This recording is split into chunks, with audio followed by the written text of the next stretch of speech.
Rage room workers, what's the most disturbing thing you've ever seen? When a new time customer came in with an iPhone, shoes, and a wallet to destroy in the rage room, me and my coworker immediately started gossiping. Out of curiosity, we watched as he put his yellow helmet on, strolled into the room, and only destroyed the objects he brought in. We figured that they must have belonged to a cheating ex-wife or something. But then he came in the next day with a man's outfit and Rolex watch. So maybe he was mad at his son? Well, that rumor was destroyed too, because the next day, he brought in dentures and a veteran's hat. So as he was thanking us on the way out, I jokingly asked if he had killed someone. But instead of just laughing, he turned around and said, "Not yet," before winking at me and walking out. I knew something wasn't right, and my male coworker joked that maybe he had kidnapped someone. And if you've ever worked in hospitality, you know just how boring it can be. So we let our imaginations run wild until we had made up almost 100 different scenarios about how he was secretly holding someone captive. And to understand what we did next, you have to know that there was a missing persons report flashing on every screen in the city. So one day, we slipped an AirTag into his coat pocket, and when we finished our shift, we drove to his location. Well, 3 hours later, I began to question my decision-making because we ended up outside an isolated barn house. My coworker turned his headlights off and told me to wait in the car as he sneaked up to the window. I'll never forget the horrified look on his face before he threw up into the grass beside him. Curiosity got the better of me, and I left the car. When I looked through the window, I saw the man from the missing persons case tied down to a chair,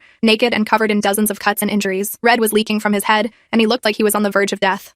My head was spinning while I tried to make sense of what was going on, and we were about to call the police when, suddenly, the man from the rage room opened the door and pleaded with us to hear him out. My coworker pushed me behind him and nodded his head as if to say speak. Apparently, the man on the chair had R-worded his daughter one day while she was walking home from elementary school. At first, he brought him here to kill him, but then he started talking about how his daughter's kitten was so good that it was worth dying for, which made him realize death wouldn't do that guy justice. So he's been making this guy suffer for the last 2 weeks, and by destroying the evidence at the rage room, he could make his pain last longer. And to prove what he was saying, he showed us video evidence of the man stealing his daughter's innocence. He filmed the video himself. A wave of nausea washed over me, and my coworker just nodded before carrying me back into the car. We haven't heard from him since, and the police never caught him.